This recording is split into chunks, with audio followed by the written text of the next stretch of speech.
अस्सलाम वालेकुम स्टूडेंट्स। आज का जो हमारा टॉपिक है वो है गिब्स फ्री एनर्जी।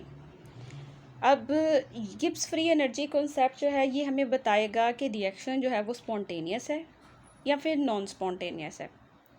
देखिए, हम ना इंथाल्पी और इंट्रोपी का अगर कॉन्सेप्ट देखें ना तो ये हमें एग्जैक्ट नहीं बता रहे कि रिएक्शन जो है वो स्पॉन्टेनियस होगा या नॉन स्पॉन्टेनियस होगा। ठीक है, तो अब आप देखें कि इंथाल्पी वाला अगर कॉन्सेप्ट देखें तो इंथाल्पी के अकॉर्डिंग अगर मतलब कि इंथाल्पी वाला कॉन्सेप्ट अगर हम फॉलो करें तो अगर टेम्परेचर की इंथाल्पी कम होती है तो रिएक्शन स्पॉन्टेनियस है, ये कहा जाता है। इंथाल्पी कम होना मतलब यानी कि अगर सिस्टम जो है वो खुद में से हीट रिलीज़ करता है तो रिएक्शन जो है वो एक्सोथर्मिक होगा और उसको हम स्पॉन्टेनियस बोलेंगे, ये सोचा जाता था। ठीक है, यानी कि अगर हम कहें कि अगर आपके पास जो है वो इंथाल्पी वाले कॉन्सेप्ट के अकॉर्डिंग देखें तो ये इस कॉन्सेप्ट का मानना है कि अगर जो इंथाल्पी है अगर वो कम होती है सिस्टम की तो तब रिएक्शन जो है वो स्पॉन्टेनियस होगा। ठीक है, ये मानना है। अगर हम इस कॉन्सेप्ट को देखें तो हमें क्लियर नहीं हम बता सकते रिएक्शन स्पॉन्टेनियस है या नॉन स्पॉन्टेनियस। कैसे? रिएक्शन जो है अगर हीट रिलीज़ करता है तो स्पॉन्टेनियस है, लेकिन कुछ रिएक्शंस ऐसे थे जिनमें हीट एब्जॉर्ब हो रही थी लेकिन फिर भी वो स्पॉन्टेनियस थे। जिस तरह के अगर हम बात करें आइस, ठीक है, अगर आइस जो है वो मेल्ट करती है तो ये रिएक्शन जो है वो स्पॉन्टेनियस है। ठीक है, लेकिन इंथाल्पी वाले कॉन्सेप्ट के अकॉर्डिंग तो इसको नॉन स्पॉन्टेनियस होना चाहिए, क्योंकि हम कह रहे हैं कि अगर रिएक्शन की इंथाल्पी कम होती है तब वो स्पॉन्टेनियस है। लेकिन यहाँ पर देखें कि अगर आपका सिस्टम है आइस, इसमें हीट एब्जॉर्ब होगी और तब वो मेल्ट होगा।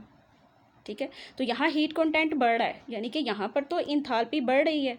अगर इंथाल्पी बढ़ रही है तो इस रिएक्शन को तो नॉन स्पॉन्टेनियस होना चाहिए था, क्योंकि अभी तो हमने बात की कि अगर इंथाल्पी कम होती है रिएक्शन फिर स्पॉन्टेनियस होते हैं, लेकिन यहाँ इंथाल्पी भी बढ़ रही है और रिएक्शन भी स्पॉन्टेनियस है।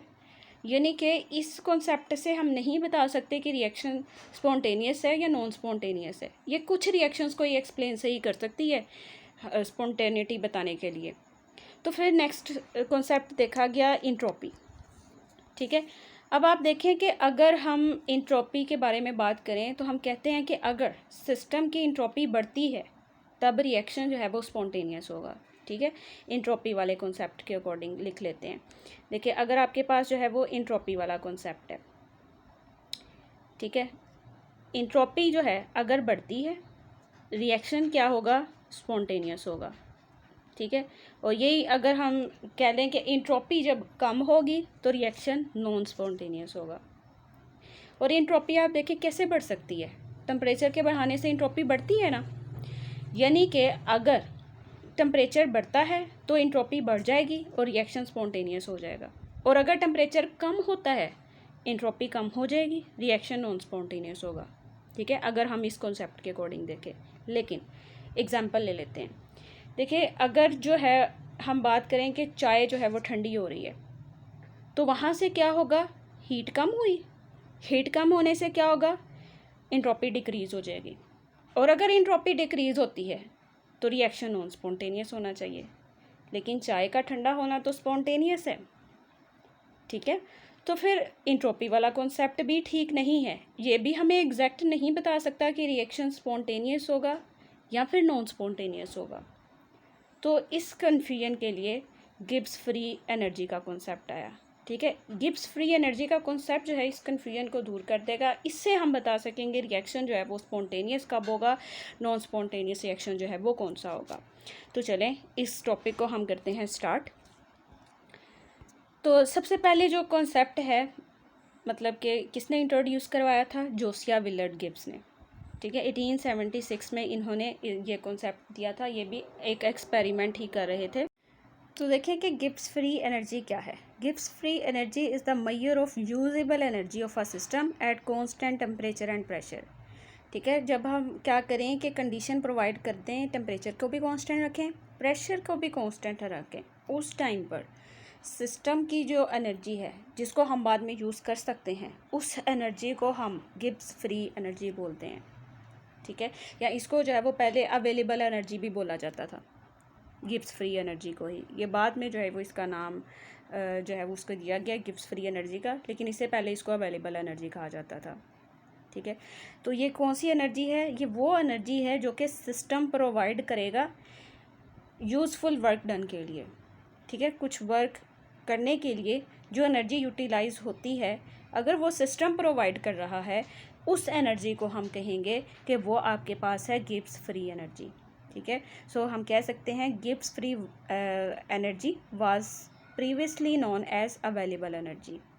ठीक है, it is visualised as the amount of useful energy present in thermodynamic system that can be utilise to perform some work. ठीक है, ये वो एनर्जी है जो कि हम कोई भी वर्क करने के लिए यूटिलाइज कर सकते हैं, उस एनर्जी को आपने गिब्स फ्री एनर्जी बोलना है।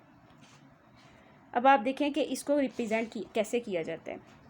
तो गिब्स ने क्या किया था कि हमें जो है ना एक इक्वेशन दे दी है, उन्होंने कहा कि आप इस इक्वेशन को यूटिलाइज़ करें और फिर आपका जो है वो कोई स्पेसिफिक आंसर आएगा गिब्स फ्री एनर्जी का। वो आपको आंसर जो है वो बता देगा कि कब जो है वो रिएक्शन स्पॉन्टेनियस होगा और कब नॉन स्पॉन्टेनियस होगा। ठीक है, तो यहाँ पर जो जी है ये गिब्स फ्री एनर्जी का ही सिंबल है। यहाँ पर जो एच लिखा हुआ है ये इंथाल्पी ऑफ सिस्टम होगा। टी जो है वो टेम्परेचर रहेगा और इसको जो है वो कांस्टेंट रखना है। और एस जो है ये सिस्टम की जो है वो इंट्रोपी है। ठीक है, अब आप देखें कि जो ये गिब्स फ्री एनर्जी है ना, ये आपके पास एक स्टेट फंक्शन है। ठीक है, स्टेट फंक्शन मतलब जो फाइनल और इनिशियल दोनों स्टेट पर डिपेंड करता है, जो मतलब कि पाथ पे डिपेंड नहीं करता। ठीक है, फाइनल और इनिशियल स्टेट्स पे डिपेंड करता है।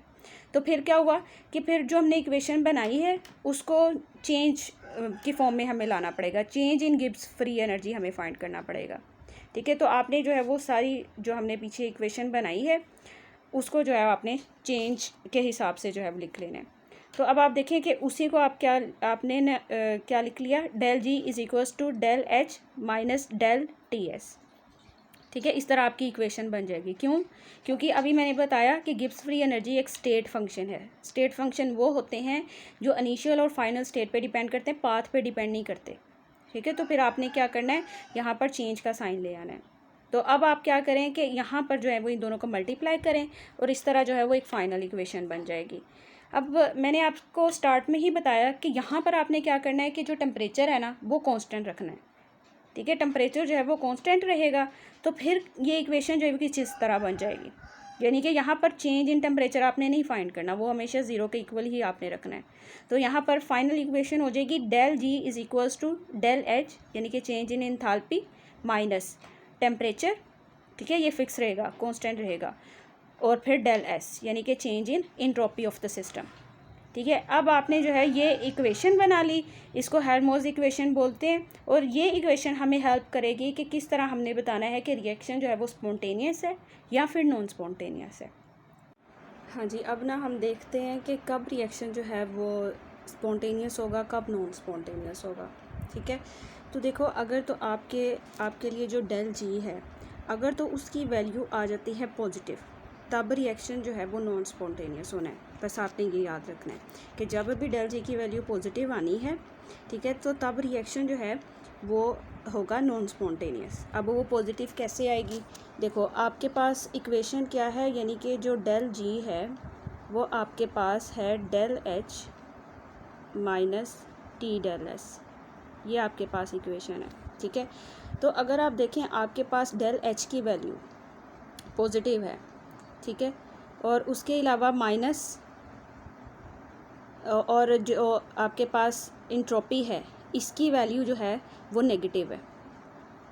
ठीक है, इस तरह, यानी कि ये आपके पास जो है वो नेगेटिव आती है, तो तब क्या होगा, अब माइनस माइनस प्लस हो जाएगा, यानी कि ओवरऑल वैल्यू डेल जी की क्या आएगी, पॉजिटिव आएगी। ठीक है, ये माइनस, ये वाला माइनस और ये माइनस प्लस और ये वाली भी प्लस, यानी कि यहाँ पर डेल जी की वैल्यू जो है वो पॉजिटिव होगी। अगर डेल जी की वैल्यू पॉजिटिव आ जाती है तो रिएक्शन आपका होगा नॉन स्पॉन्टेनियस। ठीक है, ये बात जो है आपने याद रखनी है कि रिएक्शन आपका नॉन स्पॉन्टेनियस कब आएगा, जब डेल जी की वैल्यू पॉजिटिव आनी है। और वो पॉजिटिव कब आएगी, जब आपके पास इंथैल्पी चेंज, इसकी वैल्यू भी पॉजिटिव है, और जो इंट्रोपी है चेंज, इसकी वैल्यू नेगेटिव है। ठीक है, तो तब डेल जी की वैल्यू पॉजिटिव रहेगी। ठीक है। तो ये आपने जो है वो एक कॉन्सेप्ट याद रखना है। आपके पास डेल जी की वैल्यू नेगेटिव आती है तो रिएक्शन स्पॉन्टेनियस होगा और वो एक्सोथर्मिक होगा।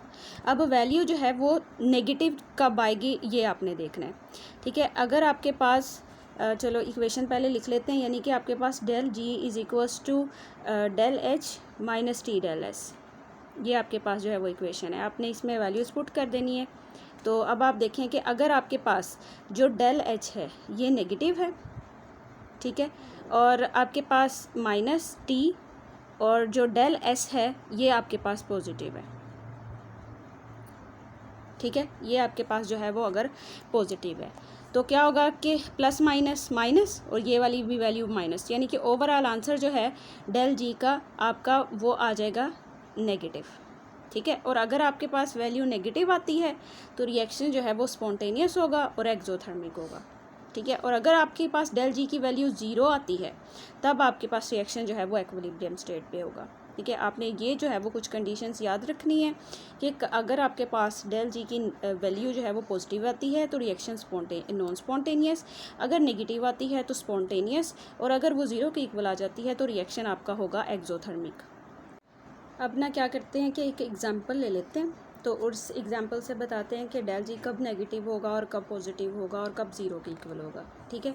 तो अब आप देखें कि आपके पास आइस है और इसको आपने लिक्विड में चेंज करना है, ठीक है। तो पहले आप ये बताते हैं कि डेल जी जो है वो 0 कब होगा। तो देखिए मेल्टिंग टेम्परेचर पर क्या होगा कि ये दोनों ही इक्विलिब्रियम पोजीशन पर होंगे, ठीक है। यानी कि जब टेम्परेचर 0 डिग्री सेल्सियस होगा तो तब क्या होगा, ये इनका मेल्टिंग टेम्परेचर है और मेल्टिंग टेम्परेचर पर दोनों ही इक्विलिब्रियम पॉइंट पे है। ना हम ये कह सकते हैं कि पूरा सॉलिड में चेंज हो गया, ना ये यानी कि लिक्विड में चेंज हो गया, नहीं, वो जो है वो इक्विलिब्रियम पॉइंट है, ठीक है। दोनों ही एग्जिस्ट कर रहे होंगे। तो क्या होगा कि उस टेम्परेचर को आप कह दोगे मेल्टिंग टेम्परेचर, और तब क्या होगा कि डेल जी 0 है, यानी कि डेल जी इंडिकेट कर रहा है कि रिएक्शन जो है वो इक्विलिब्रियम पे है, ठीक है। अब हम देखते हैं कि अब देखते हैं कि अब डेल जी की वैल्यू जो है वो नेगेटिव कब आएगी और पॉजिटिव कब आएगी, ठीक है। तो देखें, अगर तो आपके पास जो है हमारे पास इक्वेशन है del G is equals to del H minus T del S, ये इक्वेशन है, ठीक है। अगर तो टेम्परेचर जो है वो मेल्टिंग टेम्परेचर से नीचे है, बिलो है, तब क्या होगा, तब देखिए कि हीट जो है वो खुद में से कोशिश कर रहा है कि एनर्जी रिलीज़ करे, ठीक है। तब वो आइस की फॉर्म में कन्वर्ट हो रहा था। तो देखिए तब डेल जी जो है वो नेगेटिव रहेगा, डेल जी नेगेटिव है। अगर डेल जी जो है वो नेगेटिव है तो क्या होगा कि इंट्रोपी जो है ये भी नेगेटिव रहेगा, ठीक है, माइनस टी और डेल एस आपका नेगेटिव रहेगा। अब आप देखें नेगेटिव और नेगेटिव ये पॉजिटिव हो गए और ये आपके पास नेगेटिव हो गया, ठीक है। यानी कि यहाँ पर डेल जी की वैल्यू अब कैसे डिसाइड होगी कि पॉजिटिव होगी या नेगेटिव होगी। तो अब देखो, अब यहाँ पर ऐसी अगर कंडीशन आ जाए ना, फिर ये टेम्परेचर जो है ये डिसाइड करता है कि कब वैल्यू जो है वो नेगेटिव आनी है और कब पॉजिटिव, ठीक है। अगर तो टेम्परेचर की वैल्यू अगर माइनस डेल एस, क्या होगा कि डेल जी की वैल्यू जो है वो नेगेटिव रहेगी, ठीक है। तो यहाँ पर क्या होगा कि रिएक्शन जो है वो एक्सोथर्मिक रहेगा, ठीक है ना, यानी कि सिस्टम जो है वो खुद से हीट रिलीज़ कर रहा है, तब सिस्टम का टेम्परेचर जो है वो ज़्यादा है, वो खुद में से हीट जो है वो रिलीज़ कर रहा है। यहाँ पर डेल जी जो है वो नेगेटिव रहेगा, ठीक है। अब हम देखते हैं कि पॉजिटिव कब रहेगा। अब आप देखें कि इक्वेशन दोबारा बनाते हैं, del G is equals to del H minus T del S, ये आपके पास इक्वेशन है। अब क्या हुआ कि टेम्परेचर जो है वो मेल्टिंग पॉइंट से ज़्यादा है, टेम्परेचर ज़्यादा हो गया। टेम्परेचर ज़्यादा होने से क्या हुआ कि हीट जो है वो सिस्टम में आई है, यानी कि वहाँ पर अब क्या हुआ, डेल एच पॉजिटिव हो गया, ठीक है। अब डेल एच पॉजिटिव हो गया तो इससे क्या होगा, इंट्रोपी भी पॉजिटिव हो जाएगी, डिसऑर्डरनेस बढ़ गई है, ठीक है, रैंडमनेस बढ़ गई है टेम्परेचर के बढ़ाने से। अब मॉलिक्यूल्स जो है वो रैंडमली मूव कर रहे हैं, ठीक है। तो अब क्या हुआ, इंट्रोपी बढ़ गई, सही, और ये हमारे पास जो है वो टी रहेगा, इस तरह कुछ। अब यहाँ पर देखें प्लस माइनस माइनस, ये नेगेटिव और ये पॉजिटिव, फिर जो है वही कंडीशन है, यानी कि अब डेल जी की वैल्यू कौन डिसाइड करेगा, ये टी डिसाइड करेगा, ठीक है। अब टेम्परेचर जो है, अब टेम्परेचर क्या है, अब टेम्परेचर जो है वो बढ़ चुका है, ठीक है, अब वो ग्रेटर है than del H and del S, ठीक है। तो अब क्या होगा, अब उसकी वैल्यू जो है वो पॉजिटिव आएगी। ठीक है, अब पॉजिटिव वैल्यू आएगी। हाँ, तो अब आपके पास क्या हुआ कि डेल जी की वैल्यू पॉजिटिव आ गई है। पॉजिटिव आ गई है तो इसका मतलब क्या है कि रिएक्शन एंडोथर्मिक है। एंडोथर्मिक है यानी कि बाहर से अब हीट ये एब्जॉर्ब कर रहा है। ठीक है ना, यानी कि हीट जो है वो एब्जॉर्ब होगी। पहले क्या था कि जब डेल जी की वैल्यू नेगेटिव थी तो तब रिएक्शन एक्सोथर्मिक था। तब वो क्या कर रहा था कि हीट खुद में से रिलीज़ कर रहा था और आइस की फॉर्म में वो कन्वर्ट होने की कोशिश कर रहा था। लेकिन जब पॉजिटिव आई तो इससे क्या हुआ कि रिएक्शन जो है वो एंडोथर्मिक हो गया। ठीक है, और अब ये रिएक्शन जो है वो नॉन स्पॉन्टेनियस रहेगा। ठीक है, तो ये जो है वो आज का टॉपिक था हमारा। तो इम्पोर्टेंट टॉपिक है, इसको आपने ज़रूर स्टडी करना है, पढ़ना है इसको। कोई भी क्वेश्चन हुआ तो वो आपने पूछ लेना है।